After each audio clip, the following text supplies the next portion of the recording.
بسم اللہ الرحمن الرحیم۔ خداوند عظیم نے انسان کی خلقت اور فطرت اس طرح سے قرار دی ہے کہ وہ دین پہ اور توحید خدا پہ باقی رہے۔ خداوند عظیم نے انسانوں پہ اس لحاظ سے اپنی حجت تمام کر دی کہ ان کی فطرت میں خدا شناسی، توحید، خلقیت، یہ چیزیں انسان کی فطرت میں قرار دی ہے۔ لہٰذا انسان جب تک اپنی فطرت پہ باقی رہتا ہے، خدا شناس رہتا ہے۔ جب غفلت کا شکار ہوتا ہے اور اس کی فطرت گناہوں کے نتیجہ میں پردہ پسے پردہ چلی جاتی ہے، اس صورت میں انسان خداوند عظیم کا انکار کرتا ہے، خدا سے دور ہوتا ہے۔ جب تک یاد خدا میں رہے انسان گناہ نہیں کرتا ہے۔ اس طرح سے انسان چونکہ فطرت کی آواز ہے، مسلسل انسان کو وجدان کی صورت میں انسان کے اندر خداوند عظیم نے جو وجدان قرار دیا ہے وہ انسان کو بالآخر مسلسل متوجہ کرتا رہتا ہے۔ اسی وجہ سے کہا گیا ہے کہ جب انسان گناہ کرتا ہے تو اسے جلدی توبہ نہ کرے تو در حقیقت اپنی بربادی اور اپنی نابودی کا خود سبب بن گیا ہے۔ لہذا قرآن کریم نے بھی کہا ہے کہ جو گناہ کسب کرتے ہو اور جو اس کے نتیجے میں گمراہی پیش آتی ہے، فبما کسبت ایدیکم، یہ تمہارے اپنے ہاتھوں کا نتیجہ ہے، اپنے اعمال کا نتیجہ ہے۔ خدا نے انسان کی ہدایت کے لیے اس کے باطن میں اور خارج میں جتنی بھی ضروریات تھیں وہ خدا نے فراہم کر دی۔ قل فللہ الحجۃ البالغہ، حجت صرف اور صرف خداوند عظیم پہ حجت بالغہ، یعنی خدا کی طرف سے کسی لحاظ سے کوئی ذرہ برابر بھی کمی نہیں ہے کہ کل محشر میں انسان خدا کے حضور میں یہ عرض کر سکے کہ بار الہ، یہ تیری طرف سے ہدایت کے لحاظ سے کمی رہی اور اس وجہ سے میں ہدایت یافتہ نہیں ہو سکا۔ خدا نے رسول باطن کا بندوبست کیا۔ ان للہ حجتین، خداوند عظیم کی دو حجتیں ہیں انسان کے لیے، حجت ظاہرہ و حجت باطنہ۔ حجت ظاہر انبیاء اور رسل ہیں اور حجت باطن یہ عقل ہے اور وجدان، ضمیر جو انسان کے باطن میں، اور فطرت جو خداوند عظیم نے انسانوں کے اندر قرار دی ہے۔ یہ سب حجج الہی ہیں جو گمراہی سے انسان کو بچاتے ہیں۔ اور یہ جو ضمیر ہے، وجدان ہے، نفس لوامہ، یہ مسلسل انسان کو گناہ کے راستے پہ سرزنش کرتا ہے، ملامت کرتا ہے۔ یعنی سب سے آخر میں جو انسان کے اندر شیطان جس پہ غلبہ پاتا ہے وہ یہی نفس لوامہ ہے۔ انسان گناہ کرتا رہے اور یہ زندہ رہتا ہے، انسان کو روکتا رہتا ہے راہ انحراف پہ چلنے سے۔ اور اگر انسان متوجہ نہ ہو، اس ضمیر کی آواز کو انسان نہ سن سکے تو بالآخر ایک وقت آتا ہے جب یہ ضمیر کی آواز بھی خاموش ہو جاتی ہے۔ یہ وہ بدبختی کامل ہے کہ شقاوت کامل ہے جس کا انسان شکار ہو سکتا ہے۔ اس واسطے بڑا زور دیا گیا ہے کہ جب گناہ سرزد ہو جائے تو کوشش کریں جلد از جلد توبہ کرنے کی، اور توبہ کے نتیجے میں خداوند قبول فرما لیتا ہے۔ خدا اس طرح سے ہے کہ وہ صفت یہی ہے، یا سریع الرضا، کہ جلدی راضی ہو جاتا ہے۔ لہٰذا جب اس نے اپنی صفت اس طرح سے بیان کی ہے کہ میں گناہ گاروں سے جلدی راضی ہو جاتا ہوں، جو گناہ کرتے ہیں، گناہ کا ارتکاب کرتے ہیں، خداوند عظیم کہتا ہے کہ وہ کینہ تو نہیں رکھتا ہوں میں۔ لہٰذا آپ گناہ کرتے ہیں تو میں منتظر رہتا ہوں کہ کس وقت یہ بندہ بارگاہ خدا میں واپس آتا ہے۔ اذکرونی اذکرکم، خدا کہتا ہے تم میرا ذکر کرو میں تمہارا ذکر کروں گا، یاد رکھتا ہوں تمہیں۔ لہٰذا یہ اس کی کرم ہے اور اس کی سخاوت ہے کہ وہ اس طرح سے مغفرت خدا کی طرف سے، توفیقات خدا کی طرف سے، وسائل سب خدا کی طرف سے، سب کچھ وہ عطا کرتا ہے۔ اور اس کے بعد وہ کہتا ہے کہ آپ جب بھی گناہ کریں تو آپ نے گھبرانا نہیں ہے۔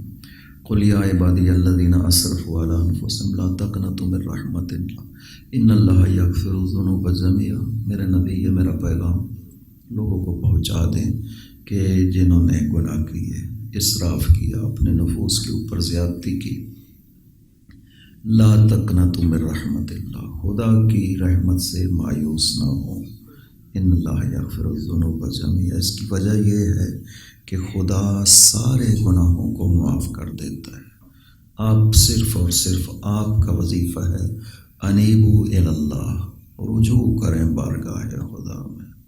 اتنا تو حق بنتا ہے کہ انسان اس خالق مطلق سے معافی طلب کر لے کہ میں غلطی کر بیٹھا ہوں، گناہ کر بیٹھا ہوں۔ وہ واضح ہے کہ یہ وظیفہ زیادہ شدید ہو جاتا ہے جب ایک عالم گناہ کرے، جو جانتا ہے، گناہ کی شدت کو جانتا ہے، اس کے اثرات کو جانتا ہے کہ کتنا بڑا نقصان ہوتا ہے انسان کو گناہ کرنے سے۔ انسان گناہ کے نتیجے میں اپنی فطرت پہ ظلم کرتا ہے، اپنے باطن جو پاکیزہ فطرت خدا نے اس کے اندر قرار دی ہے، جو راہ خدا پہ چلنے کے لیے انسان کی مدد کرتی ہے، انسان اس کو ضائع کرتا ہے اور انسان کے اندر سے صلاحیتیں ختم ہو جاتی ہیں راہ خدا پہ باقی رہنے کی۔ شیطان سے بچانے کے لیے خدا نے انسان کے اندر کچھ قوتیں قرار دی ہیں، ان کو عواصم کہا گیا ہے۔ اللہم اغفر لی الذنوب التی تحت کل اسم، یہ جو عصمتیں خدا نے قرار دی ہیں باطن میں قلعے، جو شیطان کے مقابل میں انسان کو محفوظ رکھتے ہیں، وسوسہ شیطان کے مقابل میں انسان کو محفوظ رکھتے ہیں۔ انسان کے باطن میں یہ قوتیں ہیں جو خدا نے قرار دی ہیں۔ گناہ کے نتیجے میں انسان ان قوتوں کو توڑتا ہے اور پھر جب وہ قوتیں آہستہ آہستہ ٹوٹتی چلی جاتی ہیں تو نتیجہ ایک وقت ایسا آتا ہے کہ کوئی چیز نہیں ہوتی جو اس کو گناہ سے روک سکے۔ لہذا بہت جلدی ضرورت ہے انسان کو اس نقصان کے پیش نظر جو گناہ کے نتیجے میں انسان کو حاصل ہوتا ہے کہ توبہ کرے۔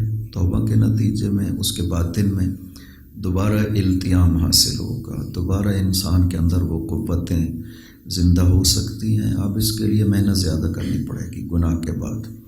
پہلے تو اس کی فطرت ہے جو محافظ کی صورت میں موجود ہے، لیکن گناہ کے بعد انسان تھوڑا کمزور ہو جاتا ہے باطن میں، جیسے کہ پچھلے جمعے میں یہ حدیث ذکر کی تھی کہ جس میں امام رضا علیہ السلام نے اللہم صلی علی محمد و آل محمد ارشاد فرمایا کہ ما زال الشیطان زورا ما دمتم حفظتم علی الصلوات، جب تک آپ محافظ رہتے ہیں اپنی نمازوں پہ شیطان آپ سے ڈرتا رہتا ہے۔ فَإِذَا ضَيَّعْتُمُ الصَّلَوَاتِ، جب آپ نمازوں کو ضائع کر دیں گے، أَوْقَعَكُمْ فِي الْأُمُورِ الْإِلْزَامِ، تو شیطان آپ کو بڑے بڑے گناہوں میں مبتلا کر دے گا۔ یہ ہے کہ جب انسان کے اندر وہ قوتیں محفوظ ہیں، موجود ہیں، تو پھر شیطان بھی آسانی سے اس کے جرأت نہیں کرتا وسوسہ کر سکے یا اس کو گمراہ کر سکے۔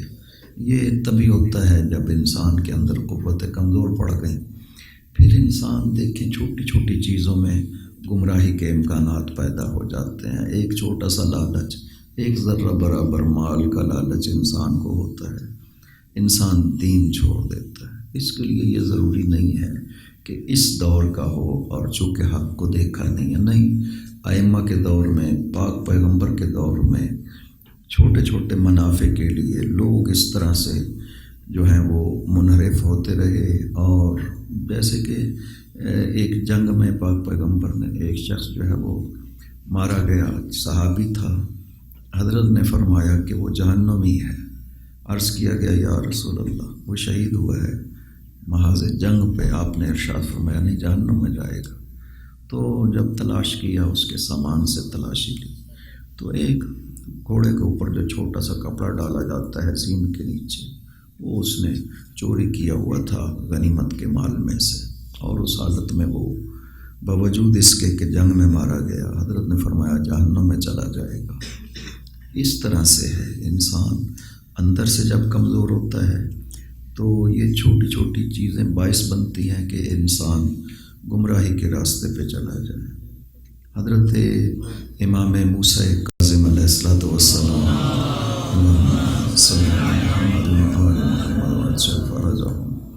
کی جب شہادت ہوتی ہے تو آپ کے بعض اصحاب جو ناقلان حدیث ہیں حضرت سے احادیث کو نقل کیا ہے، اور واضح ہے آپ کی زندگی میں اس سطح کے بڑے اصحاب تھے کہ آپ کی طرف سے نمائندگی اور وکالت دی گئی تھی۔ زیاد کندی تھا، محمد ابن بشیر ہے، علی ابن ابی حمزہ بطائنی ہے، یہ بڑے افراد تھے حضرت کے اصحاب میں سے۔ جب حضرت کی شہادت ہوتی ہے تو ان کے پاس کچھ بیت المال کے پیسے موجود تھے، حضرت کے سہم امام مال امام ان کے پاس موجود تھا۔ زیاد کندی کے پاس 70,000 درہم تھے، علی ابن ابی حمزہ بطائنی کے پاس 30,000 درہم تھے، محمد ابن بشیر کے پاس 30,000 درہم تھے۔ یہ صرف اس پیسے کو بچانے کے لیے انہوں نے امام رضا علیہ الصلوۃ والسلام کی امامت کا انکار کر دیا، یہ کہتے ہوئے کہ امام شہید ہی نہیں ہوئے، ساتویں امام دنیا سے نہیں گئے، صرف کچھ دن کے لیے غائب ہوئے ہیں اور پھر واپس تشریف لائیں گے۔ لہذا جب آپ زندہ ہیں ساتویں امام، تو پھر آپ کے بعد کسی اور کو امام ماننے کا کوئی تصور ہی باقی نہیں ہے۔ اور اس طرح سے ایک فرقہ واقفیہ کے عنوان سے انہوں نے شیعت کے اندر ایجاد کیا، اور پھر احادیث ان کے حوالے سے 8ویں امام سے بہت زیادہ شدت کے ساتھ حضرت نے ان احادیث میں ان کی مذمت فرمائی ہے۔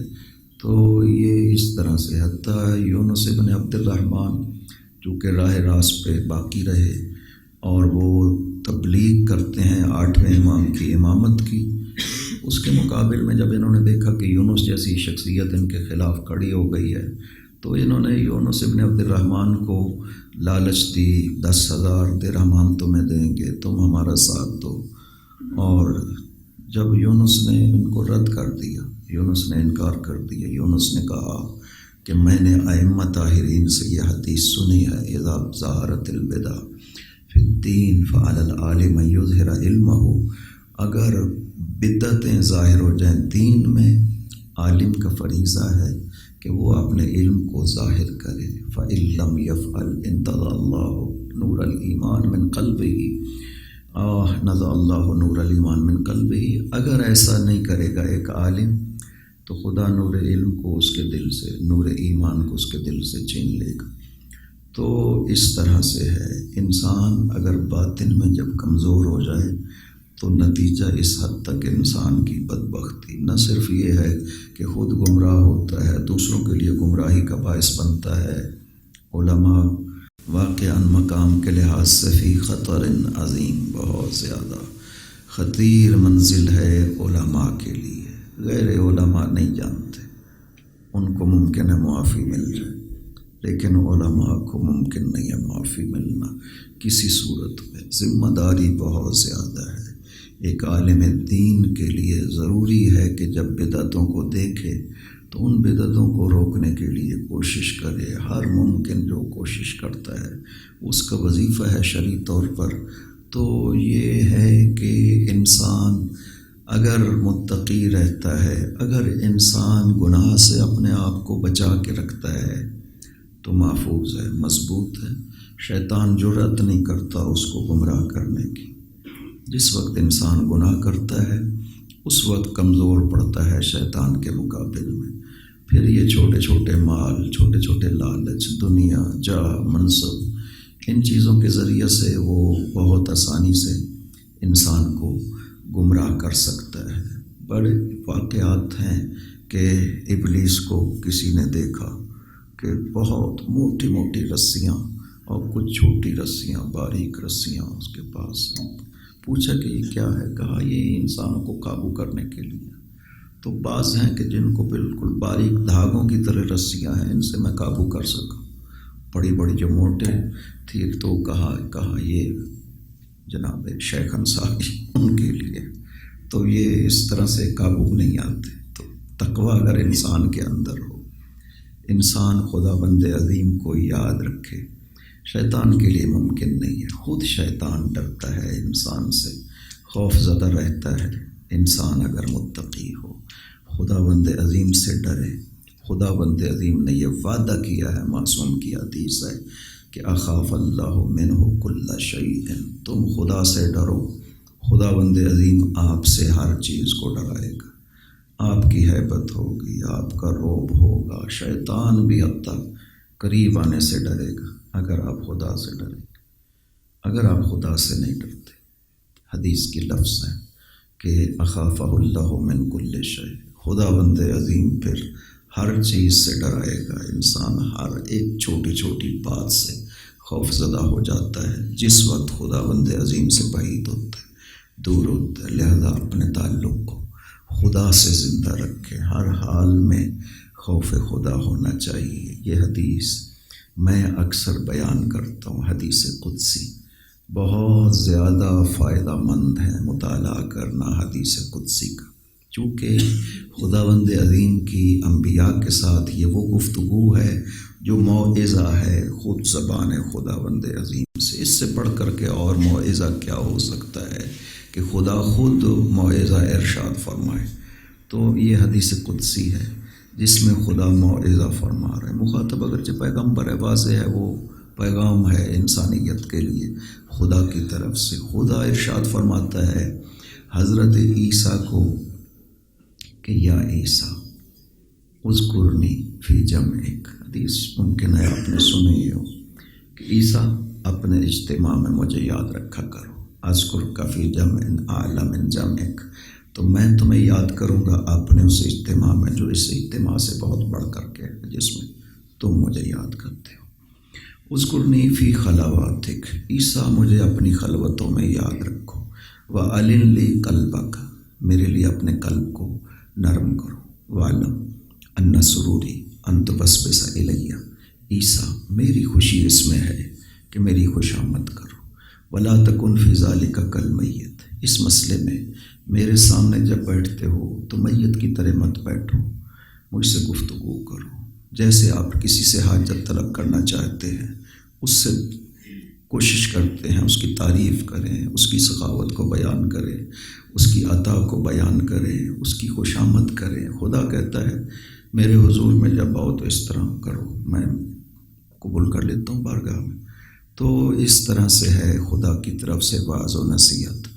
مسلسل یاد خدا میں رہیں تاکہ خدا بند عظیم اس حالت میں آپ کے لیے مددگار رہے جس وقت شیطان انسان کو گمراہ کرنے کی، وسوسہ کرنے کی کوشش کرتا ہے۔ حضور پاک تشریف لے جا رہے ہیں، اصحاب ساتھ ہیں، ایک ریوڑ بھی جا رہا ہے بھیڑوں کا اور اس کے پیچھے ایک کتا ہے۔ حضرت نے اصحاب سے پوچھا کہ اگر یہ کتا تمہارے اوپر حملہ کرے تو تم کیا کرو گے؟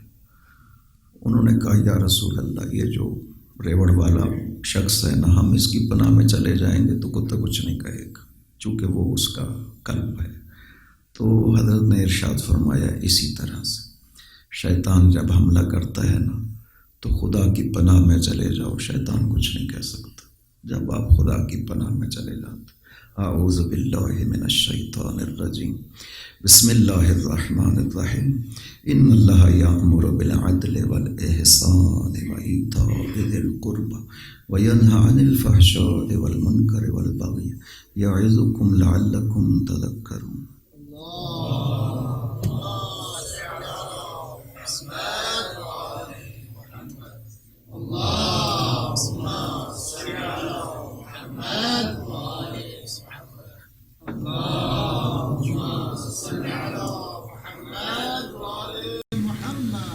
السلام علیکم ورحمۃ اللہ۔ اعوذ باللہ من الشیطان الرجیم، بسم اللہ الرحمن الرحیم، الحمد للہ رب العالمین، الصلاۃ والسلام علی سید الانبیاء والمرسلین ابی القاسم محمد اللہم صل علی محمد وعلى الصديقة الطاهرة البتول العذراء فاطمة الزهراء سيدة النساء من الأولين والآخرين وعلى علي أمير المؤمنين وعلى الحسن المجتبى والحسين الشهيد بكربلاء وعلي بن الحسين زين العابدين ومحمد بن علي باقي العلم الأولين والآخرين وجعفر بن محمد الصادق البار الأمين وموسى بن جعفر الطاهر الطهر وعلي بن موسى الرضا المرتضى ومحمد بن علي التقي وعلي بن محمد النقي الناصح الأمين وعلى الحسن العسكري وعلى الخلف القائم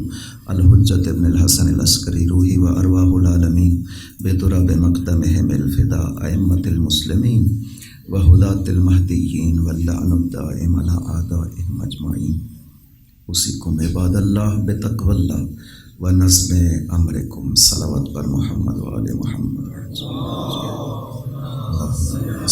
محمد و آل محمد وعجل فرجهم۔ وصیت تقوی بہترین وصیت ہے، بہت زیادہ زور دیا گیا ہے کہ یہ مسلسل ایک دوسرے کو متوجہ کرتے رہنا چاہیے، چونکہ حالات قلب انسان کے مختلف ہیں۔ بعض حالات میں قلب قبولیت پہ آمادہ ہوتا ہے، لہٰذا بار بار کہنے سے اگر قبولیت کا وقت ہے تو بات کسی وقت بھی اثر کر سکتی ہے۔ بعض دفعہ تاریخ میں موجود ہے ایک جملہ، چھوٹا سا جملہ انسان کی زندگی کو بدل دیتا ہے۔ بعض دفعہ بڑی بڑی واعظ و نصیحت، پاک پیغمبر کی مجلس اور محفل میں بیٹھنا کچھ بھی اثر نہیں کر سکتا، لیکن بعض دفعہ ایک کلمہ اور ایک جملہ انسان کو بدل دیتا ہے اور انسان گمراہی سے ہدایت کی طرف توبہ کر لیتا ہے۔ جیسے بشر حافی ایک جملہ وہ بھی حضرت کی زبان سے نہیں سنا تھا، ساتویں امام کے بلکہ پیغام سنا تھا حضرت کی طرف سے۔ جناب زہیر بن کین دخل ساعتاً ثم خرج، خیمہ سید الشہداء میں داخل ہوا اور بس ایک ہی ساتھ ایک لحظے کے لیے اور پھر باہر نکل آیا، وہ جملے نے بدل دیا۔ اس کے مقابل میں عبید اللہ ابن ہرجوفی کو پیغام بھی بھیجا سید الشہداء نے، پھر خود بھی تشریف لے گئے اس کے خیمے میں، اس نے قبول نہیں کیا۔ تو بعض دفعہ انسان کا دل قبولیت پہ آمادہ ہوتا ہے۔ کوشش کریں، ضرور واعظ و نصیحت کریں، امر بالمعروف نہی عن المنکر، یہ وظیفہ ہے جو خدا نے واجب قرار دیا ہے اور علماء کی بہت بڑی ذمہ داری ہے اس سلسلے میں مسلسل امر بالمعروف کرنا، نہی عن المنکر کرنا، خصوصاً جب انسان دیکھتا ہے دین میں بدعت اور انحراف پیدا ہو رہا ہے۔ علماء کی بہت بڑی ذمہ داری بنتی ہے اس کے مقابل میں قیام کرنا۔ بہت بڑا زندگی میں رول ہے، علم حاصل کرتے ہیں، اب دین کا علم حاصل کرتے ہیں، خداوند عظیم کی طرف سے اذا اراد اللہ بعبد خیرا فقہہ فی الدین، جب خدا کی طرف سے کسی کے لیے بھلائی ہوتی ہے تو خدا اس کو فقیہ بناتا ہے۔ دین میں اتنی اہمیت ہے علم دین کو حاصل کرنے کی اور آگے تعلیم دین لوگوں کو عطا کرنے کی، یہ اہمیت ہے کہ خداوند عظیم کل قیامت کے دن بھی اسی طرح سے ہے کہ ایک خطاب عابد سے 8ویں امام نے ارشاد فرمایا، ایک خطاب فقیہ سے قیامت کے دن خدا کی طرف سے ہوگا۔ عابد کو خداوند عظیم ارشاد فرمائے گا کہ ایھا العابد تو ہمک نفسک کنت کذا، کہ تو دنیا میں اس طرح سے تھا کہ اپنی ذات کے حوالے سے سوچتا رہا، وقد کفیت الناس معونتک، اور تیرے خرچ اخراجات لوگ اٹھاتے رہے، پھر بھی چونکہ عبادت کرتا رہا، فادخل الجنت، جاؤ جنت میں داخل ہو جاؤ۔ لیکن جب فقیہ کو خدا خطاب کرے گا، ارشاد فرمائے گا قف فی ھذا الموقف، کھڑے ہو جاؤ یہاں پہ، جس کو تم نے پڑھایا ہے اسے جنت میں بھیجو، جس سے آگے انہوں نے علم حاصل کیا اسے جنت میں بھیجو، جو کسی لحاظ سے بھی تم سے مربوط رہا ہے اسے جنت میں داخل کرو۔ یہ فرق ہے عابد میں، ایک عام عبادت گزار میں، اور ایک فقیہ اور ایک عالم میں جس نے دین خدا کے لیے اپنے آپ کو وقف کیا ہے۔ لہٰذا ایک بہت بڑی منزلت ہے۔ حدیث کو بیان کیا ہے امام حسن عسکری علیہ السلام نے، اللہم صلی علی محمد وعجل فرجهم۔ حضرت نے اس حدیث کو نقل کیا ہے چوتھے امام سے کہ ایک شخص چوتھے امام کی خدمت میں ایک اور شخص کو لے کر کے آیا، آ کر کے عرض کیا یہ اپنا رسول اللہ، اس شخص نے میرے باپ کو قتل کیا ہے اور میں اس کا قصاص، اپنے باپ کا قصاص کرنا چاہتا ہوں۔ حضرت نے ارشاد فرمایا کہ معاف کر دو، خدا بہت اجر دے گا تم۔ اس نے کہا نہیں اپنا رسول اللہ، اس نے میرے باپ کو قتل کیا ہے، میں کیسے معاف کر سکتا ہوں؟ حضرت نے فرمایا کوئی اس کا حق ہو تمہارے اوپر تو اس حق کی خاطر معاف کر دو۔ اس نے کہا کہ حق ہے لیکن اتنا بڑا حق نہیں ہے کہ میں باپ کا قتل معاف کر سکوں۔ حضرت نے پوچھا کیا حق ہے اس کو؟ کہا کہ اس نے مجھے خدا کی توحید، پیغمبر کی رسالت اور آپ کی امامت کی تلقین کی ہے۔ حضرت نے فرمایا یہ جس حق کی بات کر رہے ہو نا، ائمہ اور انبیاء کو چھوڑ کر پوری دنیا کے انسانوں کی جانیں اس حق کے برابر قرار پاتی ہیں جو اس کو حق حاصل ہے تمہارے اوپر، تو اس حق کی خاطر معاف کر دیں۔ اس نے کہا یہ ابن رسول اللہ دیت لے لیتا ہوں، چلے قصاص نہیں کرتا۔ حضرت نے اس شخص کو کہا کہ جو تم نے اس کو تعلیم دیا ہے نا، وہ مجھے دے دو اس کا اجر اور میں تمہاری طرف سے دیت کو ادا کرتا ہوں۔ اس نے عرض کیا یا ابن رسول اللہ، میں اس کا زیادہ محتاج ہوں اجر کا، آپ کو کیا ضرورت ہے؟ تو یہ نہیں ہو سکتا، دیت بھی ادا نہیں کر سکتا ہوں، اور یہ جو اجر ہے اس کی تو واضح میں اتنا بڑا گنہگار ہوں، مجھے زیادہ ضرورت ہے، لہٰذا میں قتل ہونا پسند کروں گا لیکن یہ اجر نہیں دوں گا۔ تو حضرت نے فرمایا کہ تم اس طرح سے واقع میں آمادہ ہو کے قتل ہو جاؤ۔ اس نے کہا بالکل یا ابن رسول اللہ۔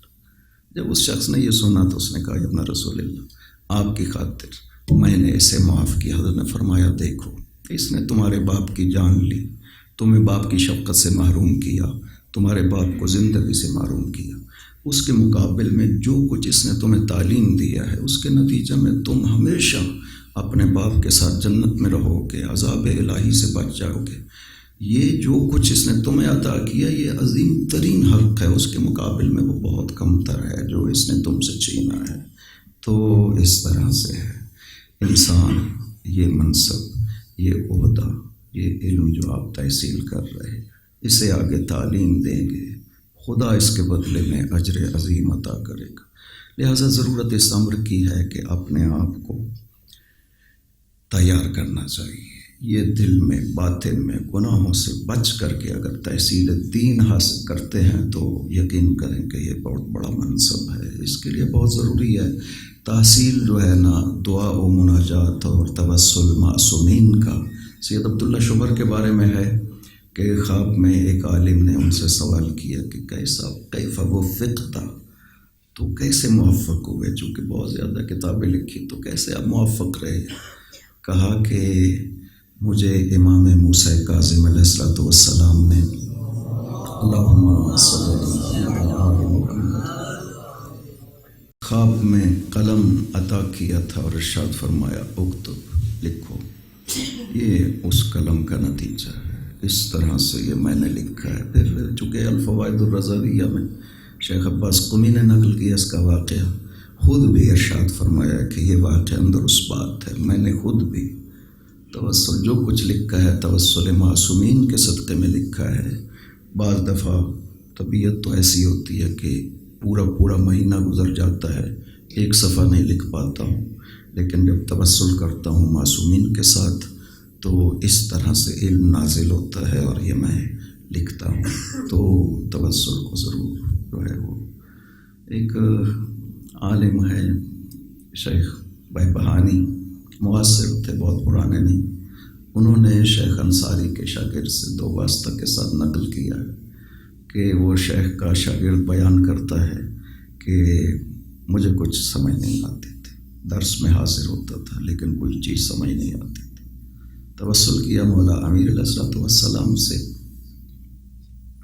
حضرت خواب میں اور بسم اللہ الرحمن الرحیم میرے کان میں پڑا، اور اس دن جب صبح درس میں آیا تو بہت بہتر انداز میں سمجھ آیا اور چند دن کے اندر اندر اس سطح پہ پہنچا کہ اب میں درس میں اشکال بھی کرنے لگ گیا شیخ انصاری پر۔ تو ایک دن بہت زیادہ اشکالات کیے تو شیخ نے درس کے بعد مجھے بلایا، کہا جس نے بسم اللہ پڑھی نا تمہارے کان میں، اس نے وَلَضَّالِّينَ تک میرے کان میں بھی پڑھا ہوا۔ تو اس طرح سے انسان توسل کرے معصومین کے ساتھ اگر علم حاصل کرنا چاہتے ہیں۔ تو یہ مقدمات بہت ضروری اور بہت اہمیت کے حامل ہیں تحصیل علم دین میں۔ خدا اس طرح سے انسان کو موفق کرتا ہے۔ اپنے آپ کو پاکیزہ کریں، اعلی پہ سے توسل رکھیں، مناجات خدا کی، پھر علم حاصل کریں۔ یہ علم نور ہے، یقذف اللہ فی قلب من یشاء۔ اعوذ باللہ من الشیطان الرجیم، بسم اللہ الرحمن الرحیم۔ انا اعطیناک الکوثر فصل لربک وانحر ان شانئک ھو الابتر۔